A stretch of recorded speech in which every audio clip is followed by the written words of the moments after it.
Deus é brasileiro? Não.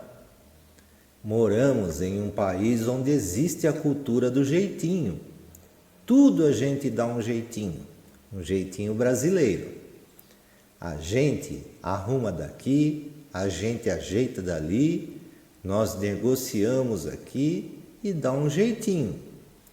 Mas entenda, no reino de Deus, na palavra de Deus, não existe espaço para jeitinho. E se você pensa que Deus é brasileiro, sinto muito decepcionar, mas Deus não é brasileiro, nem americano, nem europeu. Deus, ele é Deus. Assim como ele disse para Moisés, eu sou o que sou. Isso está em Êxodo 3, 14 a 17. E isso basta. Deus diz a Israel, através do profeta Isaías: e pus as minhas palavras na tua boca, e te cubro com a sombra da minha mão, para plantar os céus e para fundar a terra, e para dizer a Sião: tu és o meu povo. Isaías 51, 16. Deus também confirma Israel como seu povo em Ezequiel 38, 14, em uma profecia para a nação vizinha de Gog. Os cristãos do século XXI, principalmente os jovens, vivem um grande desafio diário para manter o foco numa espiritualidade cristã, bíblica e saudável.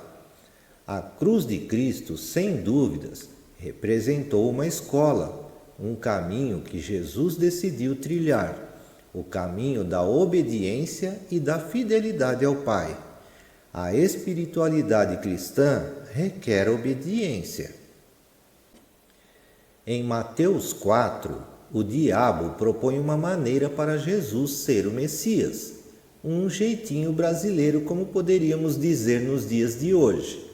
Um caminho tentador de muitas facilidades, para que Jesus pudesse balançar e ceder. Transformar pedras em pães, pular do alto do templo e contar com o amparo dos anjos, e receber toda a autoridade, tanto política quanto financeira, sobre todos os reinos e nações existentes. O que você faria nessa situação? Reflita um pouco sobre o contexto da situação. Fazia 40 dias que ele estava em jejum, esgotado fisicamente, porém fortalecido espiritualmente. É natural que um ser humano tivesse fome, e foi isso que Jesus sentiu naquele momento. Se Jesus Cristo tivesse aceitado a oferta do diabo, num piscar de olhos teria uma massa de admiradores, pessoas famintas encontrando pão pelas ruas e estradas, encantadas com a sua autoridade sobre os anjos e seres celestiais, e com o seu governo e poderio, ditando as novas leis políticas e econômicas. Seria um atalho para estabelecer o seu reino entre os homens. Mas esse não era o caminho de Deus. O reino que ele nos oferece precisa nascer primeiro dentro de nós. As mudanças não acontecem rapidamente de cima para baixo e nem de fora para dentro.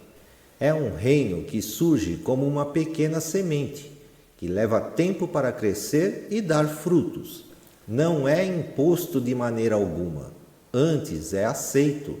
Não é por força do poder, mas pelo coração quebrantado e a mente transformada pela mudança causada através da palavra de Deus em nós. O rei deste reino não fica sentado em seu trono olhando todas as coisas que se passam, mas ele desce, habita entre nós como um servo e nos ensina a maneira correta, santa, justa e fiel de como um verdadeiro cidadão do reino deve viver.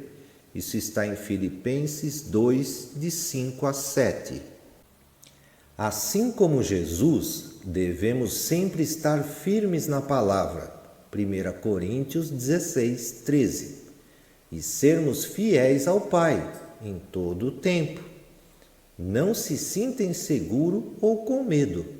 Caminhe olhando para o alvo, Jesus, pois é Ele que nos garante estar conosco para sempre.